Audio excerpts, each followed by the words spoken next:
ഓം നമ ശിവായ. നർമ്മദേ ഹർ. നമസ്കാരം സുഹൃത്തുക്കളെ, എൻ്റെ പേര് അരുൺ പ്രഭു. നിങ്ങൾക്കെല്ലാവർക്കും എൻ്റെ ഈ ചാനലിലേക്ക് സുസ്വാഗതം. ചോദ്യം ഇന്നത്തെ: ശത്രുക്കൾ നമുക്ക് പരിമിതമൊന്നുമല്ല, ധാരാളം ശത്രുക്കളുണ്ട് എല്ലാവർക്കും. കുടുംബത്തിൽ, അയൽവക്കത്ത്, ഇപ്പോൾ ഗ്രാമത്തിൽ തന്നെ എല്ലാ രീതിയിലും ശത്രുക്കളുണ്ട്. ഇപ്പോൾ ഹോട്ടൽ ഇൻഡസ്ട്രി ആണെങ്കിൽ അയലത്തുള്ളൊരു ഹോട്ടലാണെങ്കിൽ അവൻ്റെ ശത്രുത ഒന്നും നോക്കണ്ട. ജ്യോതിഷമാണെങ്കിൽ അവിടെ ശത്രുക്കളുണ്ടാവും. ഏത് തുറ റിപ്പീറ്റേഷൻ അടുത്തടുത്തുണ്ടെങ്കിൽ അവിടെ ശത്രുത തീർച്ചയായിട്ടും ഉണ്ടാവും. ഒന്നും വേണ്ട, നിങ്ങളൊന്ന് ഉയർന്നു കഴിഞ്ഞാൽ നിങ്ങളുടെ സുഹൃത്തുക്കൾ തന്നെ നിങ്ങളുടെ ശത്രുക്കളാവും. അസൂയയാണ്. അത് കലിയുഗത്തിലെ ഒരു സ്വഭാവമാണ്. അപ്പോൾ അങ്ങനെയുള്ള സാഹചര്യത്തിൽ പലതരത്തിലുള്ള താന്ത്രിക പ്രയോഗങ്ങൾ നമ്മുടെ ജീവിതത്തിൽ കടന്നു വരും. അപ്പോൾ ഇതിൽ നിന്നൊക്കെ നമുക്ക് എങ്ങനെ രക്ഷപ്പെടാം? നമ്മുടെ സിദ്ധരീതിയിൽ വളരെ ഏറെ ഫലം ചെയ്യുന്ന, വളരെ നല്ല രീതിയിൽ റിയാക്ട് ചെയ്യുന്ന ഘടകമാണ് ഞാൻ നിങ്ങളുമായിട്ട് ഷെയർ ചെയ്യുന്നത്. അതായത് ശത്രുക്കൾ പലതരത്തിലുള്ള ദോഷങ്ങൾ നിങ്ങളുടെ ഭൂമിയിലാണ് കൂടുതലും ചെയ്യുന്നത്. അപ്പോൾ അത് ഏൽക്കാതിരിക്കുവാൻ, അഥവാ നിങ്ങളിൽ പണ്ടൊക്കെ കൈവിഷം എന്നൊക്കെ പറഞ്ഞാൽ നമ്മളുടെ ആഹാരത്തിൽ ഇട്ടാൽ കൊടുക്കുന്നത്, അതൊക്കെ ടെക്നോളജി പഴയതായി. പക്ഷെ ഇന്ന് എത്ര ദൂരെയുള്ള വ്യക്തിക്കാണെങ്കിലും കൈവിഷം പകർത്താനുള്ള ഹവനങ്ങൾ ചെയ്ത്, താന്ത്രിക ഹവനങ്ങൾ ചെയ്ത്, ഇപ്പോൾ അമേരിക്കയിലാണെങ്കിൽ അമേരിക്കയിലുള്ള വ്യക്തിക്ക് കൈവിഷം എത്തിക്കാനുള്ള പ്രൊസീജിയേഴ്സൊക്കെ ഉണ്ട്. അത് ഗൂഢതാന്ത്രികം എന്ന് പറയും. അപ്പോൾ നമ്മുടെ ഭൂമിയിൽ, അതേപോലെ നമ്മുടെ ശരീരത്തിലുള്ള താന്ത്രിക പ്രയോഗങ്ങൾ നമുക്കെങ്ങനെ വീട്ടിലിരുന്ന് തന്നെ എത്ര ശക്തിയാർന്ന താന്ത്രികവും നമുക്ക് മാറ്റാൻ പറ്റും? ആദ്യം നമുക്ക് ഭൂമിയിലെ താന്ത്രികം നിർവീര്യം ചെയ്യാനുള്ള കാര്യം. നമ്മൾ ആദ്യം എടുക്കേണ്ടത് ഒരു കറുത്ത പട്ട്, ടവൽ വലിപ്പത്തിലുള്ള കറുത്ത പട്ട്. അതിൽ ഒരു 2 പിടി കല്ലുപ്പ്, ഒരു നാരങ്ങ, പിന്നെ 1 രൂപയുടെ കോയിൻ കിഴിയാക്കുക. കറുപ്പ് പട്ട് അല്ലെങ്കിൽ കോട്ടൺ ചരട് കൊണ്ട് തന്നെ കെട്ടുക. എന്നിട്ട് ചെയ്യേണ്ടത്, ഒരു ചട്ടി എടുക്കുക. ചട്ടിയിൽ ഈ ഒരു കിഴി വയ്ക്കുക. നമ്മൾ മണ്ണ് കൊണ്ട് അത് മൂടുക. വേണമെങ്കിലൊരു ചെടി അതിൽ നടുക. ഇത് സ്ഥാപിക്കേണ്ടത് പുറത്തുനിന്ന് നമ്മൾ വീട്ടിൻ്റെ അകത്ത് കയറുമ്പോൾ വലത്തെ ഭാഗത്ത് ശ്രദ്ധിക്കണം. നമ്മൾ പുറത്തുനിന്ന് നമ്മുടെ വീട്ടിലേക്ക് കയറുന്നതിൻ്റെ പടിവാതിലിൻ്റെ വലത്തെ ഭാഗത്ത് പുറത്ത് തന്നെ ഇത് സ്ഥാപിക്കുക. അപ്പോൾ ചെടി സ്ഥാപിക്കുമ്പോൾ നമുക്ക് പുറത്തുള്ളവർക്കൊന്നും അത് ദൃഷ്ടിയിൽ പെടത്തില്ല. അതുകൊണ്ടാണ് ചട്ടിയിലൊരു ചെടി വെക്കാൻ പറഞ്ഞത്. വെറും ചട്ടി വെച്ച് കഴിഞ്ഞാൽ എല്ലാവർക്കും ഒരു സംശയം ഉണ്ടാവും. അപ്പോൾ ഒരു ചെടി അതിൽ നട്ട് കഴിഞ്ഞാൽ ആർക്കും ഒരു സംശയം ഉണ്ടാവില്ല.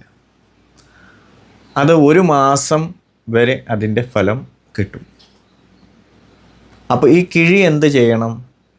അത് നമ്മൾ ഒഴുക്കുള്ള വെള്ളത്തിൽ കളയുക. എന്നിട്ട് റിപ്പീറ്റ് നമ്മൾ പഴയതുപോലെ പിന്നെയും ഈ പറയുന്ന കിഴിയെടുക്കുക, കുറച്ച് കല്ലുപ്പ് വെക്കുക, ഒരു നാരങ്ങ വയ്ക്കുക, 1 രൂപയുടെ കോയിൻ വയ്ക്കുക, കറുത്ത ചരട് വെച്ച് കിഴിയാക്കി ചട്ടിയിൽ സ്ഥാപിച്ച് തിരിച്ച് നമ്മൾ മണ്ണ് കൊണ്ട് മൂടി അതിന് മേലെ ചെടി വയ്ക്കുക. നമുക്ക് ഈ ഒരു കാര്യം ചെയ്താൽ ശത്രുവിൻ്റെ ഭൂമിയിലുള്ള താന്ത്രികം, അതേപോലെ ആവാഹിച്ച് വിടുന്ന ദുർബാധകളെ തടയാൻ ഉത്തമമായിട്ടുള്ള മാർഗമാണ്. ഇനി നമ്മുടെ ശരീരത്തിൽ ബാധിച്ചു കഴിഞ്ഞാൽ എന്തൊക്കെയാണ് ചെയ്യേണ്ടത്? ആദ്യം നിങ്ങളൊരു കസേരയിലിരിക്കുക, താഴെ ന്യൂസ് പേപ്പർ വിതയ്ക്കുക, അതിൽ മേൽ കുറച്ച് കല്ലുപ്പ്, കുറച്ച് മഞ്ഞൾ പൊടി ഇടുക, കുറച്ച് പച്ചക്കർപ്പൂരം ഇടുക. എന്നിട്ട് 2 കാലും നല്ല രീതിയിൽ പ്രസ് ചെയ്ത് വെക്കുക. ഒരു 10 to 15 മിനിറ്റ്സ് നല്ല രീതിയിൽ അമർത്തി പിടിക്കുക കാൽ. അതിനുശേഷം ഈ കല്ലുപ്പ് എടുക്കുക, ഫ്ലഷിലാണെങ്കിൽ ഫ്ലഷ് അടിക്കുക, അല്ലെങ്കിൽ ഒഴുക്കി കളയുക. നമ്മൾ കുളിക്കുമ്പോഴും കുറച്ച് കല്ലുപ്പ്, കുറച്ച് ഈ പറയുന്ന പച്ചക്കർപ്പൂരം, മഞ്ഞൾ ഇടേണ്ട ആവശ്യമില്ല. അതിനുശേഷം നല്ല രീതിയിൽ കുളിക്കുക. ഇത് ഉടനെ ചെയ്യേണ്ടതാണ്. നമ്മൾ കാലിലെ പ്രയോഗം ചെയ്തതിന് ശേഷം ഉടനെ കുളിക്കുക. കുളിക്കുന്നത് ഒരു പിടി കല്ലുപ്പ് ബക്കറ്റിലിട്ട് കുറച്ച് മതി, ഒരു പിഞ്ച് പച്ചക്കർപ്പൂരം ഇട്ട് നല്ലോണം ഇളക്കി കുളിക്കുക. ഇത് 2 ദിവസം ചെയ്യുമ്പോൾ നല്ല രീതിയിൽ നിങ്ങളുടെ ശാരീരികമായിട്ടുള്ള പ്രശ്നങ്ങൾ മാറും. ഇത് നമ്മുടെ സിദ്ധതാന്ത്രികത്തിൽ വളരെ ഫലപ്രദമായിട്ടുള്ള പൊടിക്കൈയാണ് ഈ രണ്ടും. ഇപ്പോൾ തമിഴ്നാട്ടിലൊക്കെ ഉൾഗ്രാമങ്ങളിൽ സിദ്ധ വഴിപാടിലിരിക്കുന്നവരൊക്കെ ഇത് സർവ്വസാധാരണമായിട്ട് ചെയ്യുന്നതാണ്. അതേപോലെ കല്ലുപ്പ് കലക്കിയ വെള്ളം വെച്ച് മുറ്റമൊക്കെ അടിച്ചതിന് ശേഷം തളിക്കാറുണ്ട്. അത് ഞാൻ കഴിഞ്ഞ എപ്പിസോഡിലൊക്കെ പറയാറുണ്ട്. ചൊവ്വ വെള്ളി ദിവസങ്ങളിൽ ഈ പറയുന്ന വീടിനും നല്ലോണം കല്ലുപ്പ് വെച്ച കലക്കിയ വെള്ളം കൊണ്ട് തുടയ്ക്കുക. അതേപോലെ വീട്ടിന് ചുറ്റിനും തളിക്കാനൊക്കെ പറഞ്ഞിട്ടുണ്ട്. കാരണം എന്താന്ന് പറഞ്ഞാൽ ഈ താന്ത്രികം, ഭൂമിയിൽ ചെയ്ത താന്ത്രികമൊക്കെ ഫലിക്കുന്നത് നമ്മുടെ കാലിൽ കൂടിയാണ്. നമ്മുടെ കാലിലെ മണ്ണ്, നമ്മളിൽ താന്ത്രികർ നമ്മൾ നടക്കുന്ന മണ്ണിൽ നമ്മൾ നടന്ന മണ്ണ് എടുത്തിട്ടാണ് അവർ താന്ത്രികം ചെയ്യുന്നത് നമുക്കെതിരെ. അപ്പോൾ അത് ഫലിക്കാതിരിക്കാനാണ് ഈ പറയുന്ന പ്രയോഗങ്ങൾ നമ്മൾ ചെയ്യുന്നത്.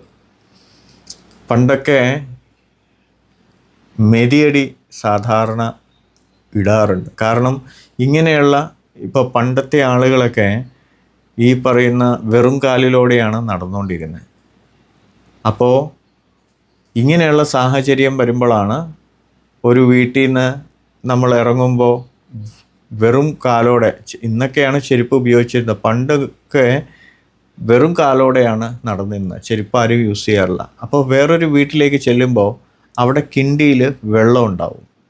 പക്ഷേ ഇന്നൊക്കെ വെറും വെള്ളമാണ് അവിടെ വെക്കാറ്. പക്ഷേ പണ്ട് കാലങ്ങളിൽ ആ വെള്ളത്തിൽ കുറച്ച് കല്ലുപ്പിട്ട് വെക്കുമായിരുന്നു.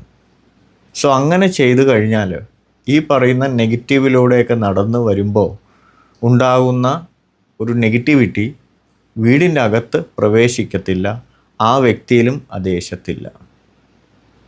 പക്ഷേ ഇന്ന് വെറും കാല് കഴുകുക എന്നുള്ള പ്രതീകമാണ് ചില ഇല്ലങ്ങളിൽ വെക്കുന്നത്. പക്ഷേ പണ്ട് നമ്മുടെ പുരാണ കാലങ്ങളിലൊക്കെ ഓരോ വീടിൻ്റെയും മുമ്പിൽ കിണ്ടിയിൽ വെള്ളം വെക്കുന്ന, അതിൽ കുറച്ച് ഉപ്പിട്ട് വെക്കും, കല്ലുപ്പ്. കാരണം എവിടെ നിന്നൊക്കെ ഏതൊക്കെ രീതിയിലൊക്കെ വന്നു, ഏതൊക്കെ വഴിയിലൂടെ വന്നു, അവിടെ നെഗറ്റീവ് ഉണ്ടാകാം. അപ്പോൾ അതൊന്നും വീടിൻ്റെ അകത്തും ആ വ്യക്തിയിലും ഫലിക്കാതിരിക്കാൻ വേണ്ടിയിട്ടാണ് ഇങ്ങനെ ചെയ്യുന്നത്.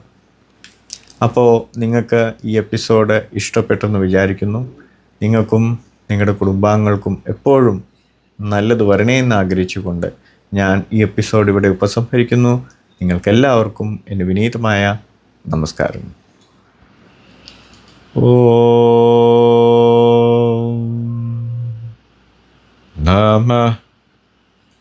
ശിവായ.